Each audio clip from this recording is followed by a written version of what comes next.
Oh,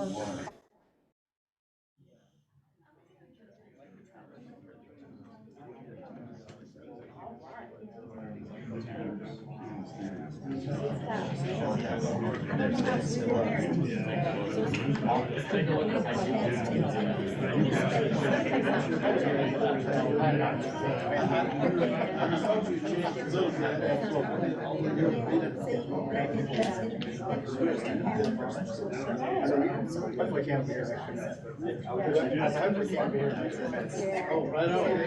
Hey, first I can't steer.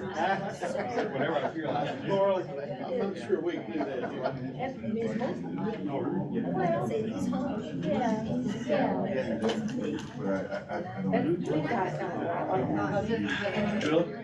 Hey, how you doing? Good. Good to see you. Just wash my hands. Okay. How are you? Doing well, how are you? Good. Keeping Mr. Light out of trouble? Trying to. Well, actually, I wish I gave him more trouble, but.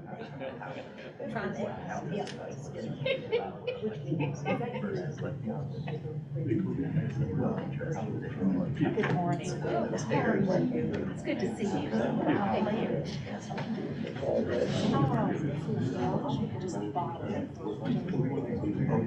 It would be nice. I love this weather. It's cool, but it's 3 classes.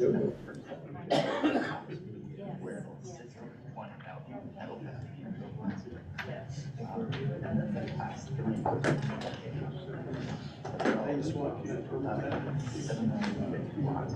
how did I do that? I said, how would you swap? I didn't say Good afternoon and welcome to the PPO meeting for Thursday, October the 26th. At this time, we will read from our prepared remarks before roll call. Mr. Lee Osborne, representing the Roanoke Valley-Alleghany Regional Commission, and Mr. Stephen Pajkowski, representing Montgomery County, have requested to participate remotely at today's meeting of the Roanoke Valley TPO under the RVTPO's policy for electronic meeting participation, allowing for participation for emergency, personal, or medical matters, and a physical quorum is present. Mr. Osborne is requesting remote participation due to being on the road traveling. Mr. Pajkowski is requesting remote participation due to illness. Unless there is an objection, we will consider the request approved by unanimous consent. Are there any objections? Need a motion? With that said, we'll now move to item number 2, roll call. Thank you, Mr. Chair. Mr. Mickey Johnson. Mr. Clinton. Here. Mr. Billy Martin. Here, sir. Mr. Pajkowski. Here. Mr. North. Here. Mr. Radford. Mr. Mollison. Ms. Moon Reynolds. Here. So we have Mr. Fay. Here. Mr. Lyles. Mr. Stovall. Mr. Price. We have Mr. Kyle Kochu here for Mike Stewart. Mr. Wagner. And we have Mr. Anthony Ford here for Ken K. Many alternates. And I believe that's it. I see Mr. Mitch Huber online. And we have a quorum, Mr. Chair. Thank you. Moving on to item number 3 on the agenda. 2 items: approval of consent agenda items. A, approval of the agenda today, and B, action on the September 28th, 2023 RVTPO minutes on pages 3 through 15. We require a approval of the consent agenda items by voice vote. Do I have a motion? So moved. A second. And there's a second. All in favor say aye. Aye. All opposed? Aye. And the motion carries. Moving on to item number 4, remarks by the chair. Today we are live streaming our meeting on the Roanoke Valley-Alleghany Regional Commission's Facebook page, which is part of our ongoing effort to improve public awareness of the important work undertaken by the Roanoke Valley Transportation Planning Organization. We want to remind anyone watching that they are always welcome to address the TPO via one of our public meetings or in person during the public comment period at each meeting. The Roanoke Valley TPO continues to engage with the Commonwealth Transportation Board and our CTB member, Dr. Ray Smoot, for this district on the potential impact of the proposed smart scale changes currently making their way through analysis. I want to thank our TPO Policy Board members for your quick response after the September meeting in providing input on several policy statements drafted by staff and later submitted to the Commonwealth Transportation Board for consideration. The Commonwealth Transportation Board has since met to continue discussion of the proposed changes on October 17th and 18th. During the discussion, no significant deviation from previous comments or recommendations was offered, and in my view, and in the view of the TPO staff, these changes will have a significantly negative impact on our ability to fund projects vital to the mobility, accessibility, and economic vitality of the region. The RVTPO staff is currently drafting 4 follow-up comments to the October meeting, further clarifying and emphasizing its concerns. The discussion in Richmond is ongoing. The next opportunity for public input will be a virtual town hall on October the 31st from 1:30 to 3:30 in the afternoon. And I encourage policy board members and localities to sign up to offer comments, or at the very least, submit your comments either then or before November 14th. The CTB will not meet in November. And on December 5th, the CTB will discuss amendments to the smart scale process for round 6 for the whole day to entertain motions and amendments. And then the proposals with any amendments, if there are any, will be voted on by the CTB December 6th. I also want to remind board members that the next meeting of the RVTPO will be a combined November and December meeting to account for Thanksgiving and Christmas holidays. That meeting was originally scheduled for December 21st, but has been rescheduled to Thursday, December 14th. The TDC will meet on Thursday, December 17th.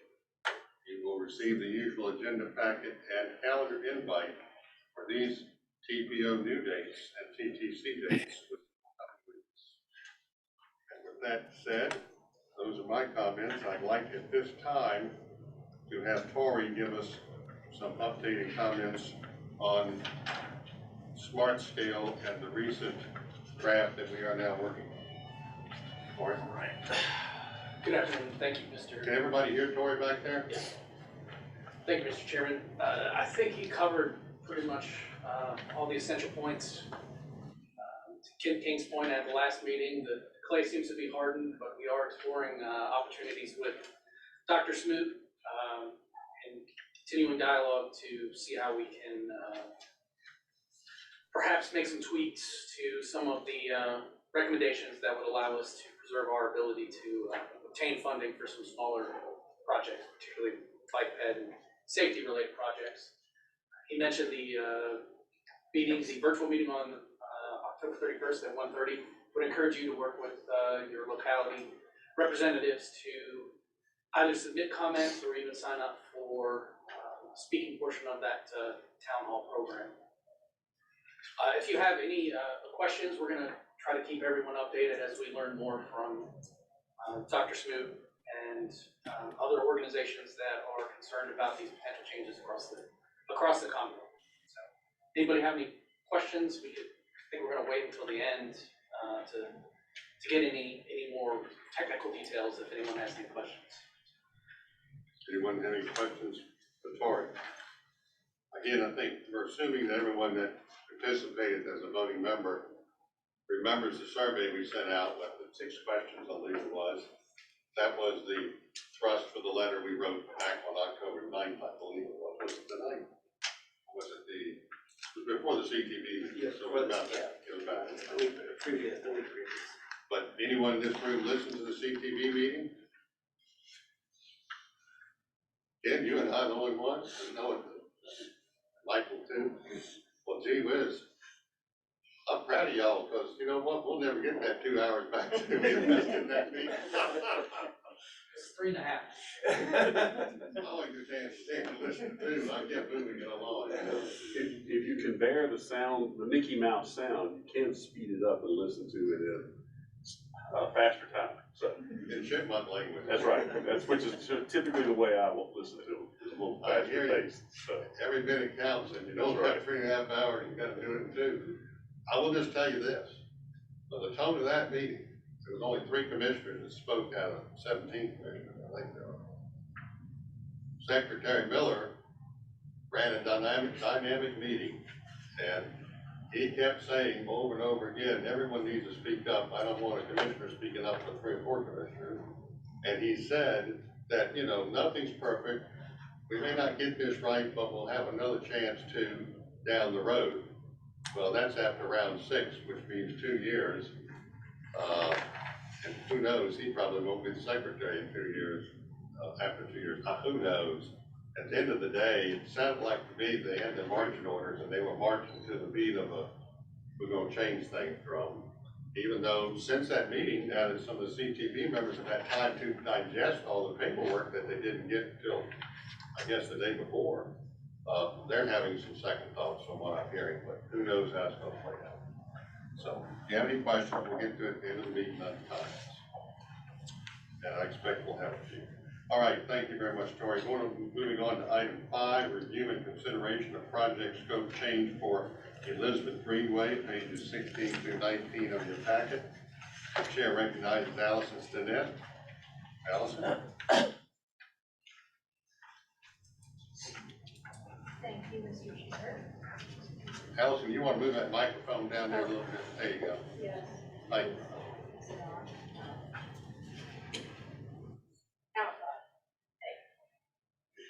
Okay. So you might, Allison, you might need to see, it's got 2 power buttons. Try the microphone, and that volume is kind of tricky.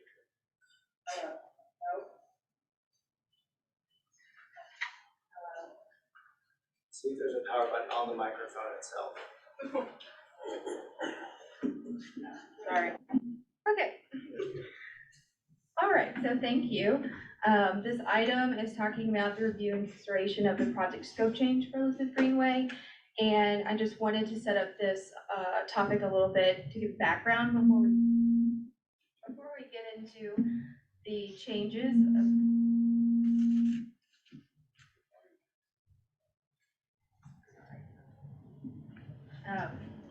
To talk about the removed elements and the rescoping elements. So just some brief history. In March of 2018, the RVTPO Policy Board approved $1.1 roughly million in STBG funding for design and construction of the Elizabeth Greenway. And since the distribution of initial funding in the September 2022, the City of Salem received approval from the Policy Board to downsize and rescope the project elements. And after that, they received additional $996,681 in STBG funds in April of 2023 for budget increases and due to the scope changes in material costs. So in September of 2023, the City of Salem, they updated our staff and sought assistance for next steps regarding a revised alignment. And I'm just going to briefly go over the removed and the rescoping elements, and then I will defer to Will Simpson from the City of Salem for any additional information or questions that you may have. So on the map,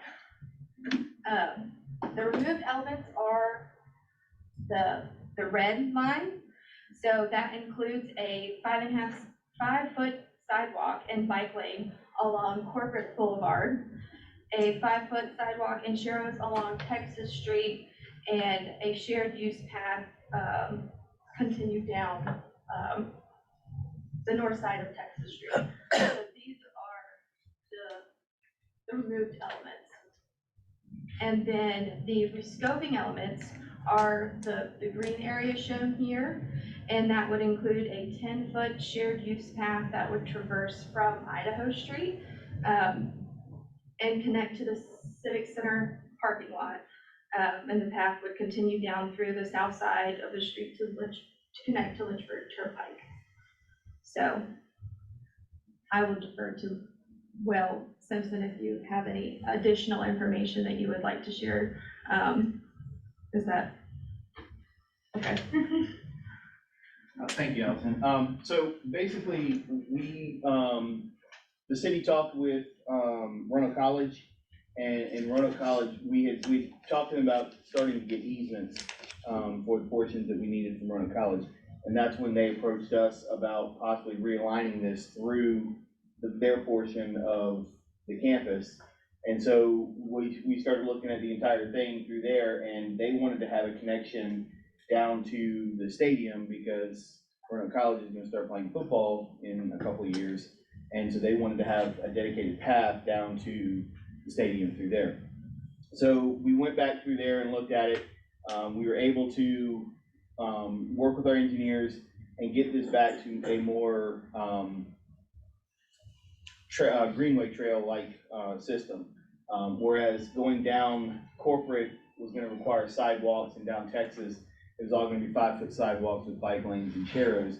This gets it back to a 10-foot wide multi-use trail, which was what the original intention of the application was. So this will get us a connection all the way through the Elizabeth campus, down to Texas, and along the south side of Texas, which will eventually, in the future, once we get the other phases done, connect into the Masons Creek Greenway. Okay, any questions? So, Mr. Chair, I would just say the TTC discussed this realignment and had lots of questions and came away with a rousing endorsement for the proposal to change the alignment, that we thought it was much better and it actually utilizes more city-owned land on the side of the road that is probably more beneficial in the long run as well. sounds like it also lowered the cost. Yeah, even better, Mr. Chair. Especially in light of our smart scale road changes, there may not be any money for this, Yeah, if they're going the other way. But as the chair of the TTC, I would just add that, you know, we fully endorsed it and moved it forward for recommendation. Thank you. Any more comments? A good illustration up there too, I might add. Do you have any further comments, Allison? No, sir, just for the action item, so. Okay, thank you very much. This is an action item, and so therefore I will entertain a motion to approve the proposed changes in agenda item 5. So moved. Second? Second. All in favor, say aye. Aye. Any opposed? Aye. Ayes have it, and we move on to item number 6. Thank you, Al.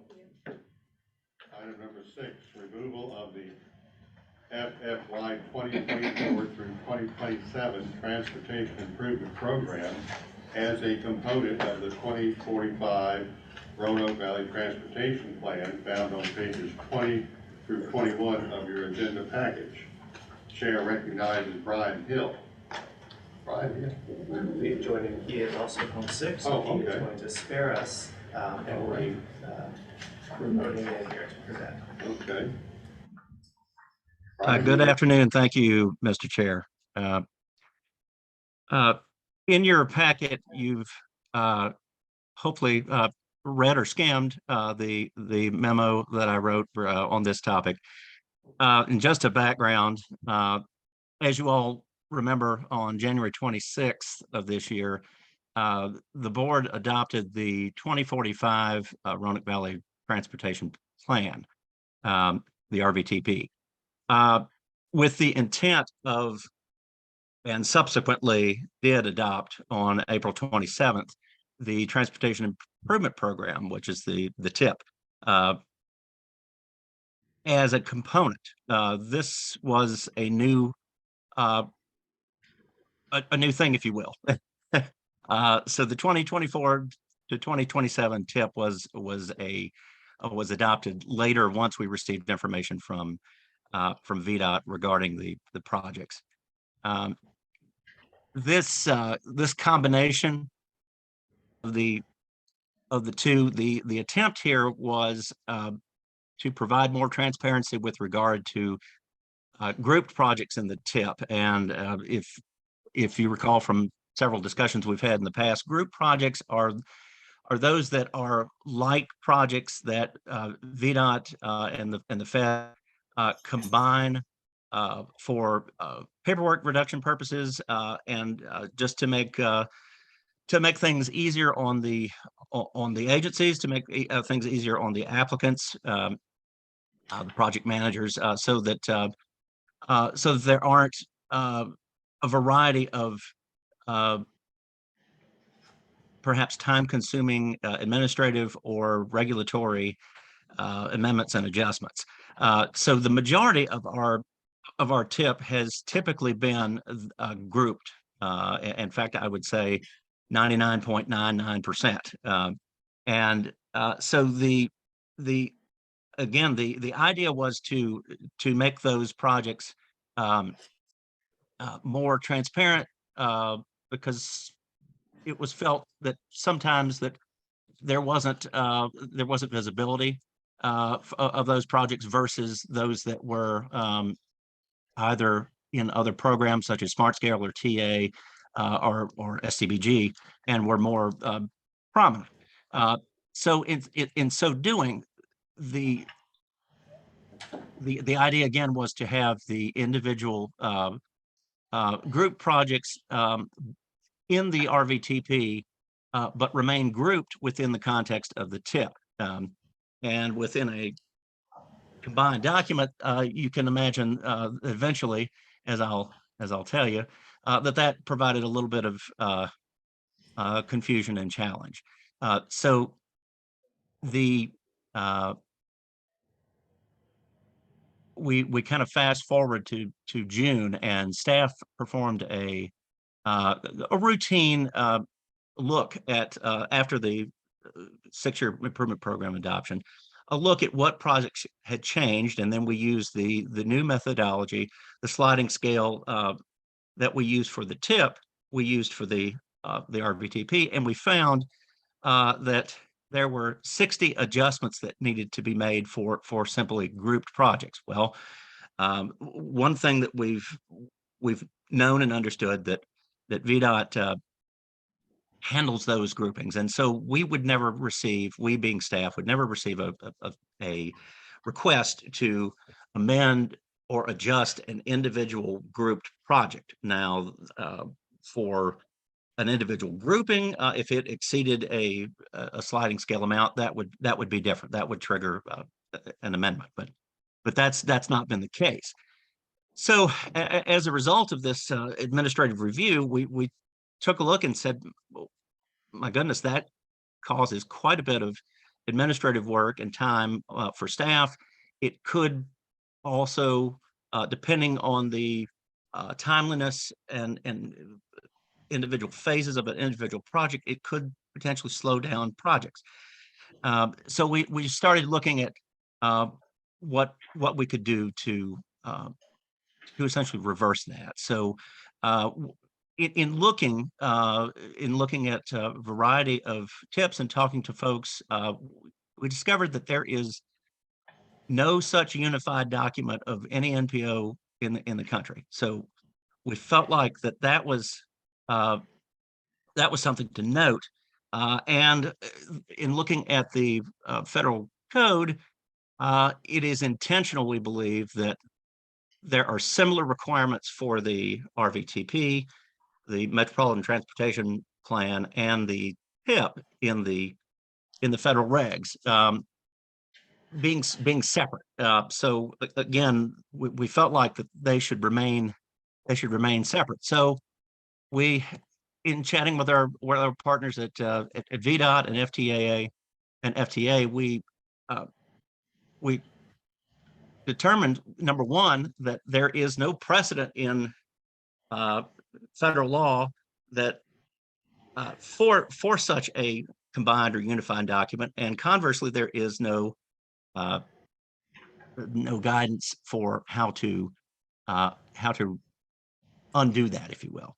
So we have administratively gone through and worked up a document that has the separation. So and getting to that a little later, we will release that following this meeting with the changes. But we did talk to the TTC about this very thing. We'll put the memo to the TTC and discuss this with them at their meeting 2 weeks ago, and just wanting to seek some consensus and just recognition that was what we were attempting to do. And we're doing the same here today. So I'll be happy to answer any questions, but that is our intent is to break back out the TIP and the RVTP into two separate documents. Okay. Thank you, Brian. Are there any questions on Brian just presented?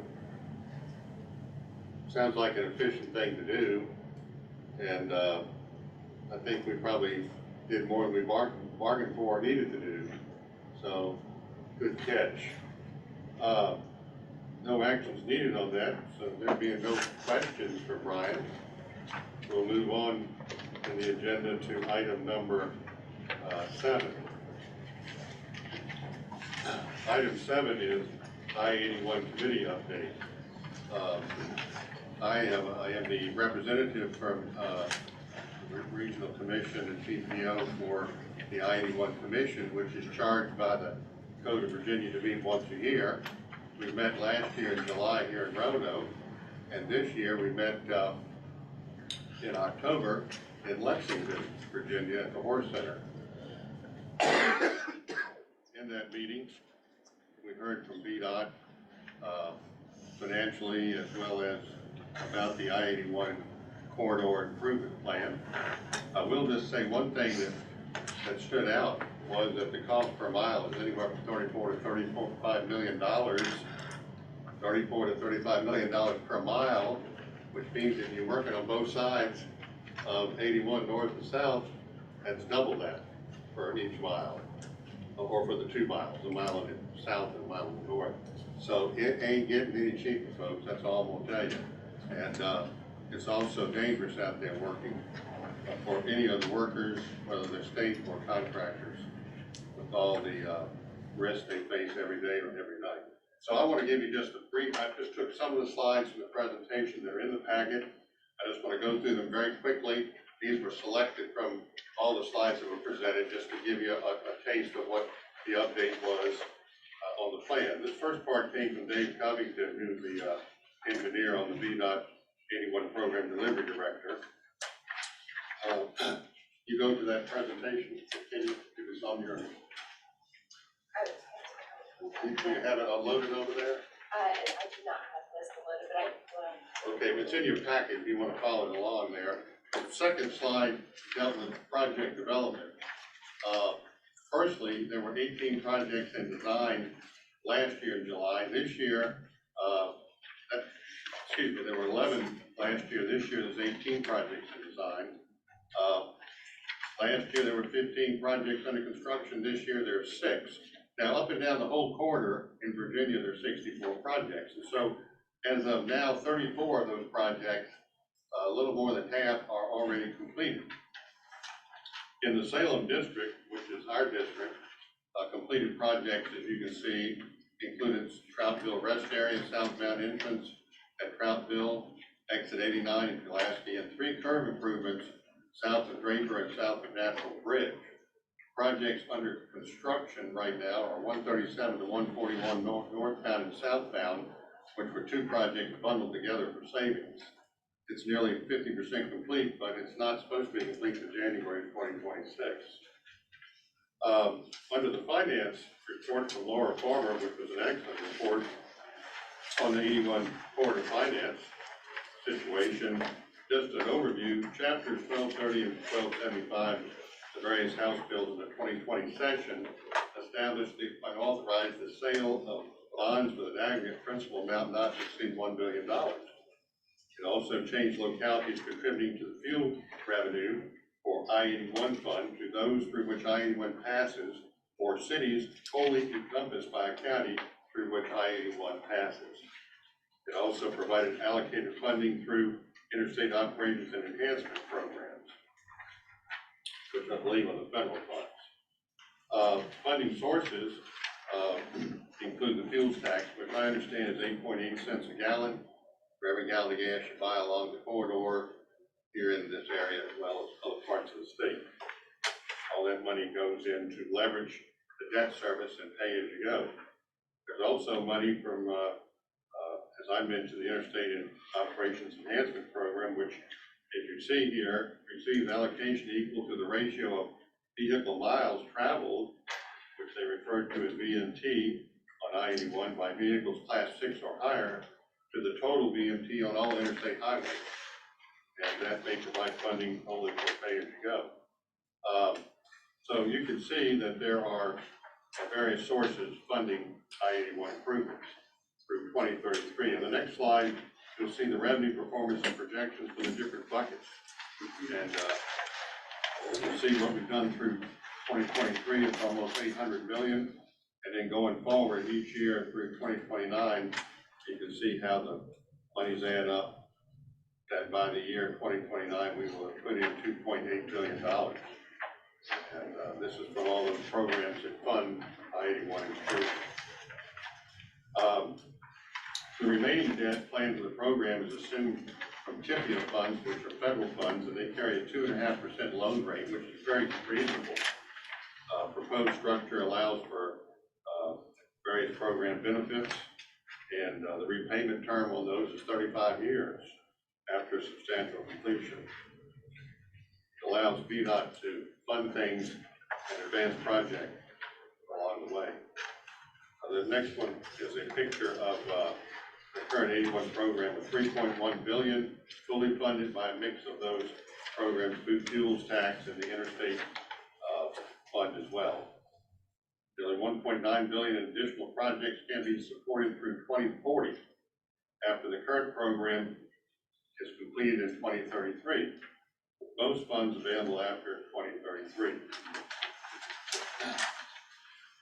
Also, the corridor plan initially identified 106 projects for consideration, but prioritized 64 projects for funding. Now, this means we're never going to have 3 lanes north and south all the way from Bristol, or between Bristol and, I guess, Winchester up there in the northern border. Additional projects from the original list could be amended so the department could add projects to the 6-year improvement plan as revenue support them. Current revenue projections supported by completion of additional projects of $1.9 billion may require additional debt capacity. 5 additional projects were identified beyond the 64 capital projects. Those projects represent the most complex, highest risk segments of the remaining projects along the corridor. Those additional projects are on the next page, and if you'll note on there, there are 2 in the Salem district. One is the southbound widening between exits 137 and 128, which ranges from 246 to $308 million. If you'll remember, that was put in the smart scale in their consideration or algorithm, if you will, and it scored 3rd from the bottom and didn't get any funding. Nice try, but no results. The next project is the S-curves in Montauk County, and that ranges from 159 to 243 million for estimates. Now, that means that everything goes well to plan, that in 2033, that southbound project could cost as high as $380 million between those exits. Here's the irony of it all. In the discussions that day in Lexington, it was mentioned that we could probably save close to $80 million if you put the southbound and the northbound together and got the benefit of doing them at the same time, which prompted the question, and the chair's Delegate Alston, and before Delegate Alston could answer the question, Secretary Miller spoke up and said that the $150 million that was removed at the request of the budget and taken out of this current budget, which was in addition, all this money was moved over to the I-64 corridor. Now, he didn't necessarily say that, but I knew that. Because if you go look at the legislation, you can see they struck out a number and added 150 to that number, which was 150 they moved over in the budget discussions. And so his answer was that the governor is supportive of I-81 efforts. But my question was, will we see the 150 million or some number added back into the next biennium budget over the next 2 years? It wasn't a yes or no answer, but the governor is behind anything to help 81.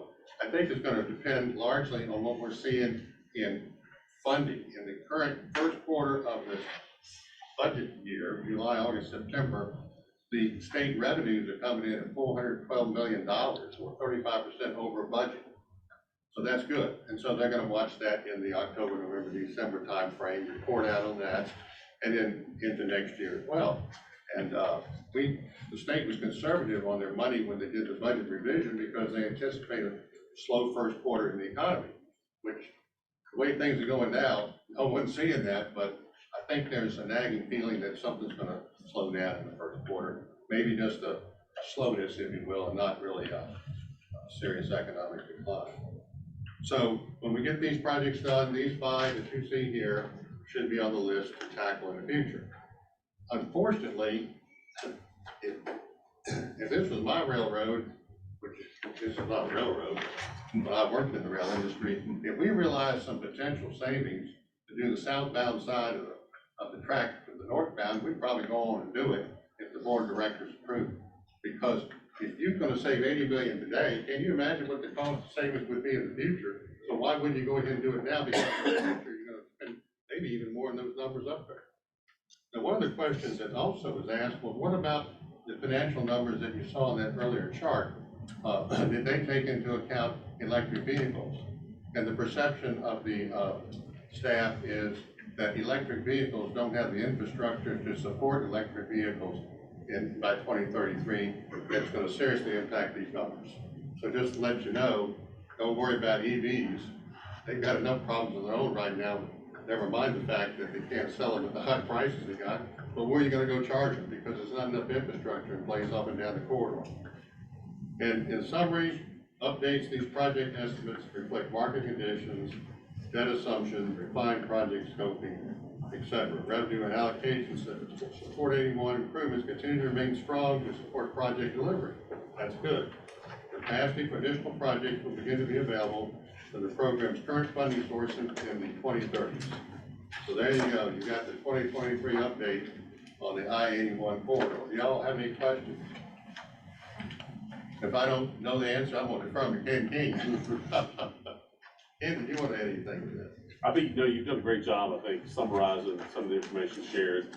One of the other pieces that was talked about is there was an evaluation to look at the potential of having a public-private partnership type approach where yes, a third, a contract design builder might come in and finance through some sort of tolled lane, for an express lane, if you will, by providing a third lane, and they did a pretty big financial analysis and projection of that. And while there are certainly times when, if you're like me and you're hung on 81 and some sort of traffic problem, you would be willing to pay to jump over into an express lane.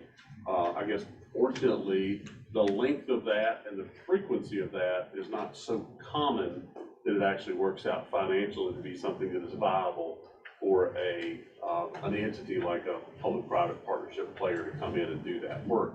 So that was looked at, and a fair amount of discussion was had about that, because obviously the cost of construction increases into the future. We really haven't seen construction costs ever go lower; they always seem to go up. But one way to combat that is to figure out some way to jump out there and do things more timely and immediate, pay for it over time. But fortunately, the amount of congestion and problems we have on 81 aren't so frequent or extreme that makes that a financially viable approach to make that improvement. So that was a pretty lengthy portion that they went through, but it is one of those that I believe our Representative Delegate Austin had really advocated that we at least take a look at that. And so review and analysis of that took place, and the findings of that were shared. So, but the other items I think have been well covered by you, Mr. North. So thank you. Yeah, I intentionally left that piece out, but I was going to just speak to it. Glad you did. It was 4.1 billion is what they estimated the costs were gonna be for a public-private partnership to three-lane the whole corridor, I believe. 4.1 billion, this is 3.1 billion, I believe, through 2033 or 2040. Yeah, the 4 point, that was actually to go from, I-64. So it wasn't even the whole, you know, like from I-64 north to the West Right. Virginia line. Exactly. And so, 5 out of 6 consultants, I think, looked at this, and 5 of them said, no, you all shouldn't do it. And one point that was made, was that if you do enter into these kind of agreements, they thought the number might have been on the low side, that's just a number for them to get their foot in the door, and then who knows what the cost could do. But there was also some mention, which I found interesting, that if they did do this, there might be some conditions that we could improve Route 11 or 460, parallel corridors, because we had the public-private partnership. They didn't want to compete against improvements to those roads, which, heck, those roads are what the overflow has to use today. And next week's gonna be an interesting scenario. I heard on the news, I didn't know this, but they're going to, at nighttime, I think, close some parts of 81 going south and some going north, and you know what's gonna happen then at night. I wouldn't go out and do my grocery shopping at midnight, so you might get. I won't sleep in it, because I'll be hearing it. Yeah, well, I could try to speak to that work is, so the work that we've got going now on 81, between the US 311 and Wildwood Road, essentially that section, it's broken into 3 pieces. We've got the northern piece, a center section, and then the southernmost. So you've seen the northern piece. The project began, we shifted all traffic to the outside, all work's taking place in the median. There was an incentive for the contractor to complete the northern portion, which they did, and you've seen that traffic now shift back over into the median area, and on improved pavement and the like that's there. Still somewhat a restricted width because they're working on the outside now. Then you have the middle section, and then you have the southernmost portion, which is right at the interchange of Wildwood Road. So our goal was to try, the contractor was shooting for, being able to transition the Wildwood section back to the inside before winter. And they feel confident they're gonna be able to get that done for northbound. Southbound, we're not so sure, just because of the productivity. It was always an early completion goal that the contractor had, so we're working with them now to see if there's anything we can do to hold that schedule, but it may be that has to hold over until spring. But, we've had an uptick in some of the crashes that have occurred there on bridge decks, in particular there over Goodwin. And, nothing really has changed in that section other than the shift of traffic that I mentioned in the northern section. So my thought is, we've done some review of some of the traffic and speeds. We don't necessarily see a huge difference in speed, but I'm afraid there may be, it's either random variation or perhaps we've had some folks that, because they're no longer, the construction project's a little less uniform now because, it's previously you came in, traffic was shifted to the outside and it stayed on the outside through the entire job. Now you come in from the auxiliary lanes and you're staying against the median side, then you're shifting out, but no, you shift out before you get across the exit 140 bridge deck there at 311. But for whatever reason, that's the only thing that has changed about the pavement, the widths, the barrier wall, but we've had several crashes there at Goodwin. As we look at what can we do to abate or improve any of that, the pavement at the bridge deck themselves. Northbound is actually worse than south, but we're gonna be, over Goodwin, and if you've ridden it, it's a little rough pavement as you get to the bridge deck. They're gonna be backing up and paving in advance of the bridge deck joint, and then across the bridge, then they'll be paving a runoff side. And they'll do that because the barrier wall is so tightly pinched. The paver is out of a width that we can't have that paver and truck traffic going through there and safely perform that work. So we'll be executing that over a series of 4 nights. And one of the key things we don't want the contractor to do is to bite off more than they can complete in a night. So that every night when you come in, you leave the situation better than when you started, right? So we don't get halfway in, can't complete, or run into some problem.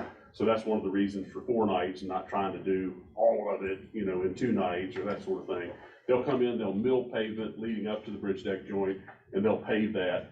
And they'll do, first they'll do, Two nights will be done for northbound, and that'll occur on Sunday and Monday nights. And then southbound will occur on Tuesday and Wednesday. If you look far off into the weather, you'll see we do have a little potential risk of rain on Tuesday. Weather could cause that to get shifted. So that's Sunday, Monday, Tuesday, Wednesday. Thursday's a home tech football game, so you can count that one out. If weather interferes, it'll just push things into another period. But our goal is to try to make that transition to those bridge decks as smooth as possible so that that's not an aggravating circumstance to what might be going on. We've also had my traffic engineer, I've asked him to look at sign clutter, sign enhancements, the speed feedback sign that you see that says speed limit is, your speed is. We continue to see positive signs that is helping motorists slow their speed a little bit. You can kind of follow people through there and you'll see them hit that brake or slow down when they get to that speed feedback sign. But we have really tried to uncover all things that might be aggravating that circumstance. Now, I will say the crashes we've had luckily have not been very severe injuries, but because they're trucks, they have a pretty severe impact on the flow of traffic. And certainly my good friends in the city of Salem, we really thank City of Salem's staff. They've been great to work with. Signal crew, we've worked very carefully with them about making adjustments when situations like this occur, but we also know how painful that is on the City of Salem streets when we do have this closure. So the closures will take place. We'll have one lane. We'll have to go down to one lane starting at 8 o'clock at night, but we don't detour everything off of 81 until 8 p.m. And we'll be fortifying the route, the truck route, to make sure that they're complying with the appropriate pass-through. So our goal is to provide a safe work area for Adams Construction and the group doing that work, and then hopefully when we come out of this, we'll leave ourselves with an improved pavement that will hopefully abate or at least mitigate the potential risk of crashes. And certainly now it's time we got to do this in advance of winter weather. We're gonna have to live with what it is between once we get into the colder months. We can't do this kind of work then. So it's make hay when the sun is shining, and while we don't have as much sun as I'd like, it's at least pavement and nighttime temperatures are such that we can still execute this work right now. So that's the plan over this period of time, and just hope for good weather, and hopefully we can get in and get out and leave a better product in terms of smoothness of pavement on the backside of this, and hopefully less potential for crashes. So that's the chair. Sorry for the lengthy report, but seeing my friends in the city of Salem across the table here, I really want to thank them for their patience, and certainly our efforts are there to make this as safe as possible. I never would have mentioned it, I had to go home and get lunch. So I had time to watch the new news. So there you go. Appreciate that update. That being said, with no action on item 7, we'll move on to item 8, other business. I just want to say something on the other business for the benefit of all of us here. Mayor Turk and I met a couple, 6 weeks ago or so with Jeremy for lunch. We turned this list over to Jeremy. There's some issues we'd like to advocate for. Of course, it's more I-81 funding. That's already been mentioned. And I think that's in our legislative agenda. I'm not certain it's in the regional commission. I-81. The commission's agenda includes a secondary road funding. Yeah. But I don't think we have specifically Well, I-81. I spoke to that at the 81 project, so if you can check that box if you will, and if we need to, we'll send out letters next year, which we can do during the session. Although probably now is a better time for that, because that's why they're putting budgets together. Something to watch for December 20th. Does the governor have anything in there on the line item when he presents his budget for the next 2 years? I don't know what he will, but that's when you see things that are going to go into the assembly for approval. And so right now, departments are putting their budgets together. They go to the governor in November. He vets them out with the departments, the secretaries, and then it goes to his draft for his budget presentation December 20th. Also, 220 improvements coming to the Carolina state line. Secondary road dedicated funding streams. We've tried to have a conversation with Delegate Austin. I don't think that's succeeded as yet, but he's been very busy lately. I tried to call him today on something, and he sent back a text, can't talk now. So he's probably in Richmond in another meeting. I think he's spending as much time down there, not quite as much as when the session's going on, but he's been busy. Advocating against increasing truck weight limits. I know Roanoke County does that. I represent the coalition against big trucks. in their efforts. Every now and again, I'll write a letter, support that with Congress. Also, presentations in the next couple of years, I'd like to have, once we figure out what's going on with VDOT, smart scale CTV changes, we'll maybe get an update on that from Ken, whenever that time comes next year. Also, I'd like to hear from Delegate Austin if we can ever find a free date after the General Assembly to have him visit us. Also, Dr. Smoot hasn't been here in a while. He would be willing to consider coming next year. And something I've never done, I'd like to do it, but I'd like to see if we can maybe work something out with our friends at VDOT on the Highway Road Control Room. I've never been in that. I've heard about it. Richard and I've been meaning to go. He's been meaning to take me for a while. So maybe we can do something like that in the future when the appropriate time comes. Because that's pretty high-tech system y'all got there. Absolutely glad to have you there. Yeah. Or do a meeting there. We can do that as well. Yeah, well, that's a good idea too. Yeah. Where's that? In Richmond? No, it's In our Salem. Oh, okay. It's over in Salem, right at the exit 140 is our traffic operations center Right. facility, so. I will say this, I don't know if it's my GIS or me, but I went to the maintenance facility and I realized I went out of circle back, so. But yeah, I found it, it's up on the hill there. And so there you go, there are just some ideas that we'd like to see done or addressed in the next couple of years, and that's subject to change. Under other business, I'd like to turn back to Tori and also you all to see if anyone's got any questions for Tori or the TPO policy board on large scale changes. Is there anything you didn't understand in that survey that went out that you want to ask about now?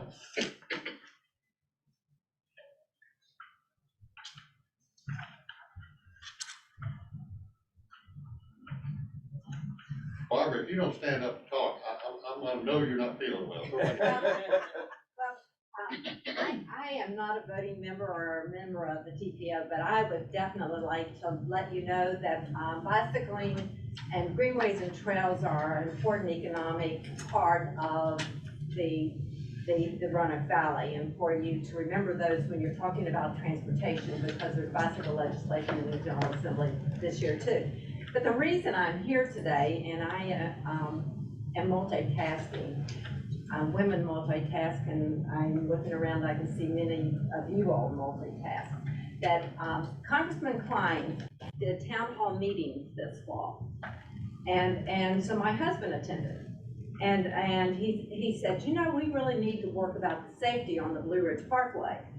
And he said that it was authorized in 1935, but the cars are bigger, they weigh more, they go faster, and there's more of them. So what can we do about safety on the Blue Ridge Parkway?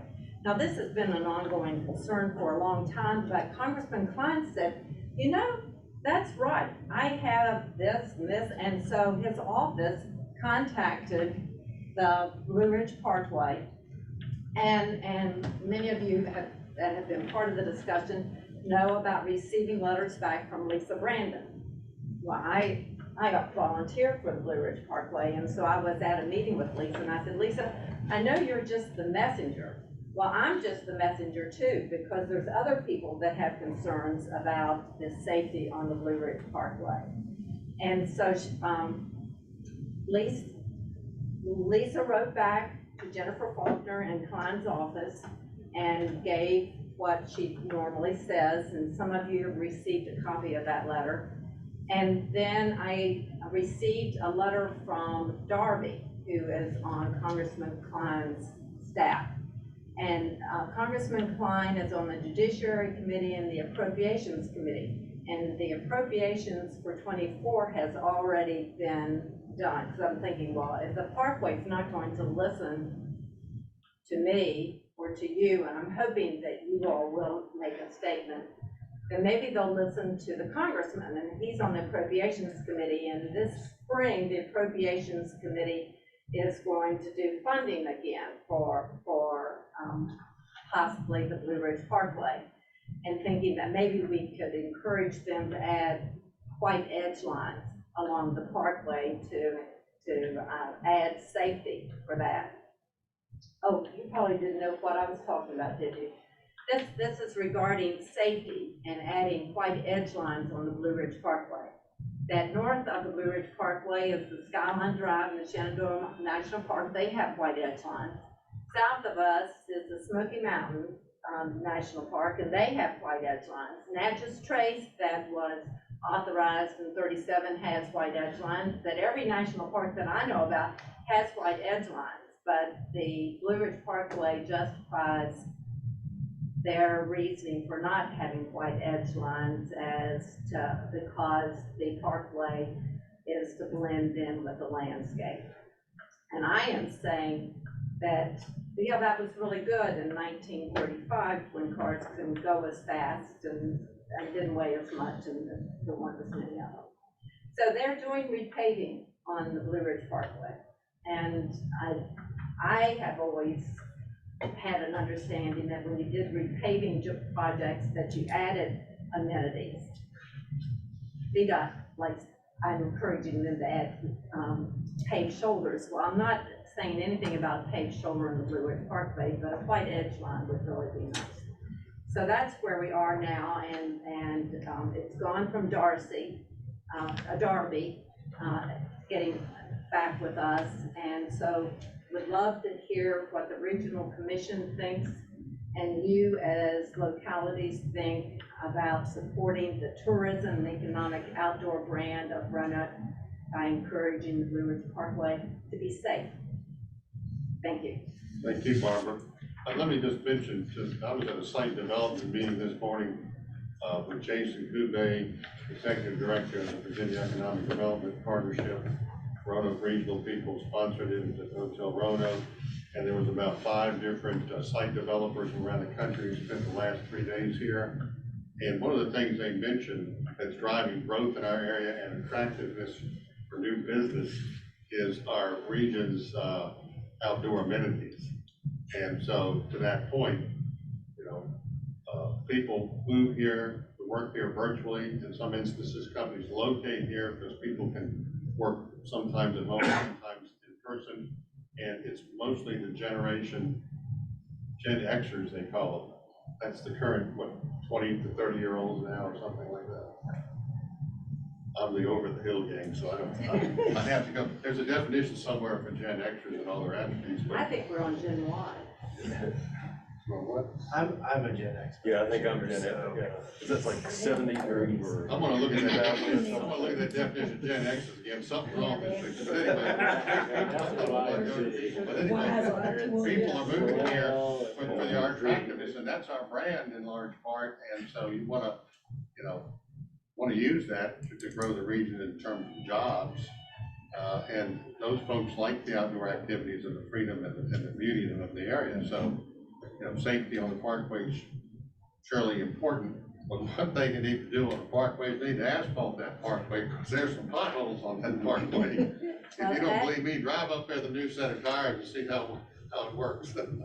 And if you're talking about saving money, the time to do it is when we do the repaving. Oh, yeah. Would encourage that. And I think that's coming in time. I understand they might have to close it down in the future for that, but that all depends on, they tell you one thing and 2 years later they finally do it, so I'm not gonna give you an estimate of the time because I don't think they can. Another thing that I've heard Congressman Klein's office and his staff confirmed it is that he was working on trying to get more money for I-81. Now, I don't know how that's playing out, but his staff said that he doesn't necessarily like entitlements, but he is looking to improve 81. And because it's his territory up and down that corridor. And Delegate Hitt, soon to be Senator Hitt, we hope, I think would support some of those improvements as well. As a matter of fact, the letters we're writing to the Secretary of Transportation, Shep Miller, are also going to Delegate Hitt and to Delegate Austin. And also, not only Dr. Smoot, but Dr. Smoot has encouraged us to share those with the rest of the Commonwealth Transportation Board. There is a large opinion in the Chesapeake TPO that wants to protect bike improvements and pedestrian crossways. So they're going to have a loud voice in that, from what I'm told. So sharing our thoughts and opinions can maybe enhance the conversation when they get together in December between now and then. Maybe it'll help, maybe it won't, but if you don't speak up, you know, you get what you get. Which reminds me of this. Roanoke County is writing letters. Roanoke City, I think, is working on letters. I don't know if that worked, right, Martha? Okay. If anybody, Pontotoc, Franklin, Salem, you know, you want to speak out on these smart scale things, I encourage you to write comments. If you don't participate in the virtual call, or even if you do, still write them to these folks I just mentioned. It don't cost anything but some time. And the more people that speak regionally, according to Dr. Smoot, and participate in this discussion, the better. The better. Want to give another shout out, the separated grade crossing on 311 that will allow access to McAfee's Knob is going to start construction sometime this year. No when, but the parking lot's going to be closed, so that shuttle that the regional commission was responsible for is going to be used now to get people from the parking lot to McAfee Trailhead. Thank you. Thank you, Barbara. And back to question we had before Barbara spoke about smart scale changes. Are there any questions of Tori from any of our policy board members before we move on? Okay, going once, going twice. Thank you. Do you have any comments? I'll just add really quickly to try to get us out by 3 here. We've talked a lot about the step 2 part of smart scale. One of the big unknowns is the economic development score, and that we've talked about that in the last meeting. There hasn't been significant change. We think there could be a value for localities to maybe make some comments from your economic development offices, because VEDP is going to be involved in, well, really they're turning the scoring of that economic development score kind of over to a number of VEDP rules without getting into the weeds of it. We've made comments, there have been comments from CTV members about how our transportation planning and funding interacts with VEDP's goals and kind of their economic development structures. That conversation is ongoing, but it could be useful if the economic development community also weighed in to talk about how that's done locally and how infrastructure from smart scale interfaces with their economic development planning, just, you know, for or against, but that their voices there could be helpful. And we're happy to provide additional context for what we know about that. I know that discussion is still ongoing. We can send you the YouTube clip from just VEDP's presentation, which you can listen to at chipmunk speed if you'd like and get more context from their side. But as we continue to think about strategies for how to make sure that the region is making its voice heard, that could be another important voice at the table, since the CTV is bringing in Virginia's economic, department into the scoring for the first time. So again, Tori and I, Chair North, are happy to help inform those discussions if you would like us to reach out, or if you would like your economic development folks to reach out to us. We're happy to help in whatever way we can with talking points or information, or get feedback from the local folks to make sure we're all on the same page for that aspect of the scoring. So I'd just like to add that, and I think that's it for me, Mr. Chair. And if you have sites in your area that's not in the Virginia scan system, you might want to get them in the Virginia scan system.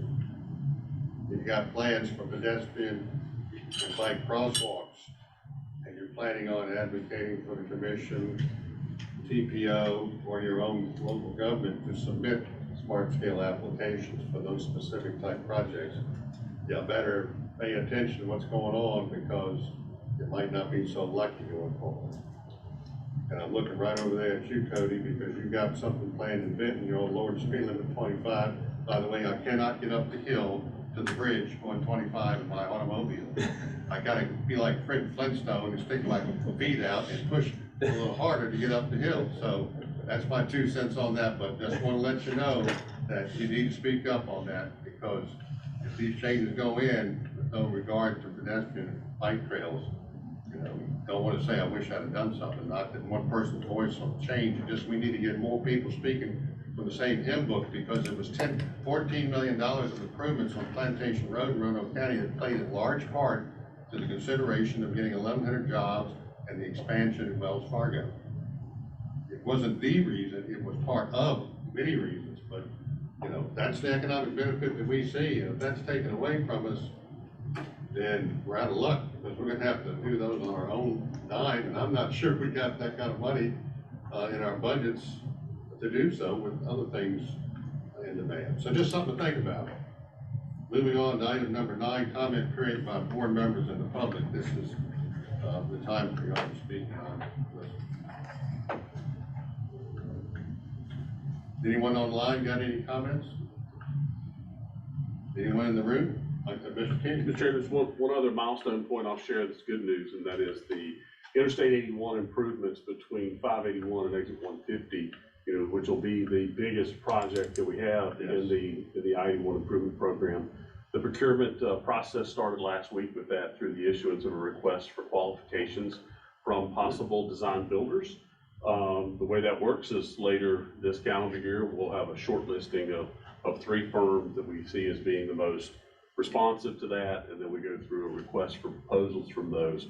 That process runs for quite a little while, and we actually have alternative technical concepts, which is a term that's used in terms of interacting with the proposers in terms of their different strategies and ideas of how to approach the project. And eventually, the bidding process of what their bid amount is will result in later in the fall of next year, us being able to put that or award that project to the successful team of design builders. And being a design build team, the first thing they'll do over the course of the first year, starting in the fall of next year, you'll probably see some core drilling, but a lot of design work takes place first. And then it's really in the subsequent year that you'll probably start to see things that most people would look at and say, hey, they're under construction, you know, because you're really seeing barrels in the roadway. So, but that process is underway. So a big milestone when you get the advertisement out for the request for qualifications, and that took place last week. So just some good developmental news on that very important project. Now, if I recall correctly, that project should start about 2026 and be finished in 2031, is that right? Well, again, I expect us to be under contract by the fall of next year. And then, so the design build team will have it. At that point, you know, you'll see some activities taking place. Like I said, you know, when I say core drill, they literally are just drilling a core and pulling to identify more about subsurface conditions and things of that nature. So you'll see activity like that going on that most people will say, well, that's not construction, and but when we award the project, it's actually a construction project. Yeah. We finish the design and build. But you'll see more true construction activities taking place, not next fall, but more like in the following fall. So fall of 25. So what's your completion date target year? It is going to be, that'll be part of what we learn through the technical responses from the design builders, but it is very likely a 5 construction season job, so 5 years. And so it is, it's a ways down the road, so. Yeah, these projects don't happen in 2 years. It takes a while. It'll take a good bit. And one of the most significant pieces of that project is the concrete pavement that sits beneath the asphalt once you get into Botetourt County. So as you pass from northern Roanoke County, and in that section, we anticipate the process will involve them what they call rubbleize, which basically it's take hammers, you bust up all the concrete sections into smaller, what would be like ballast stone, to you leave all that in place, but you bust all that up so that you can get a uniform pad upon which you can pave a base and then move forward. If you left those concrete sections as they are, then anything you put on top of them, those sections have, you know, over time, you know, they have the potential to move or tilt or become problematic to your surface. So part of the purpose of busting them up into smaller pieces is to hammer them down and really make sure that you have an anchored, solid foundation that's uniform. And then we certainly didn't want to have the new pavement lanes that we're widening be right up against a concrete edge joint that's also moving, because that creates a problem. So we have to bust up all this concrete, and that's one of the reasons this is the most expensive project, is because it's not just going out there and widening. it is actually having to reconstruct the main line lanes in the process. And many of the bridges that we pass over, roadways pass under them, and the minimum clearance distance is actually not met. So as we use federal money to bring up the standard of the road, they expect us to fix those problems. So many of those roadways that pass under that don't have enough vertical clearance, we've actually got to increase that clearance. Well, if you imagine, we're gonna have to raise that bridge deck, which means you now have the entire main line having to be raised as well. So it's a lot of work that has to go into. It's just not simply adding a lane, it's reconstructing and rebuilding a lot of this section of roadway. But we will certainly be the benefactors of that in the end. It will be a tremendous improvement for the Roanoke Valley. It sure will, but it just takes time and takes money. I've never been to Baltimore this route. I went up 81, was that 70? Interstate 70, is that it? You go up north of Winchester. And I took that into Baltimore. It's 3 lanes, if I'm not mistaken, in each direction. Sure was a nice ride on that.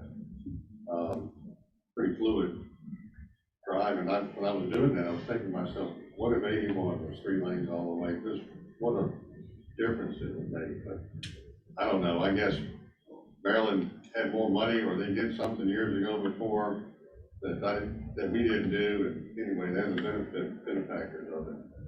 But having listened to that presentation on the public-private, I guess that's too expensive for our blood. And they thought what we were doing was pretty good.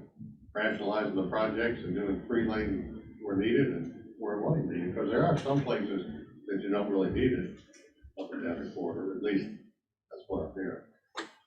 All right, is anyone else got anything going once, going twice? Any comments? If not, I'll entertain a motion to adjourn. Mr. Chairman, motion to adjourn. Thank you. Martin, is there a second? Second. All in favor, say aye. Aye. Thank you all. Have a safe day and go Hokies. Yeah. We're gonna need to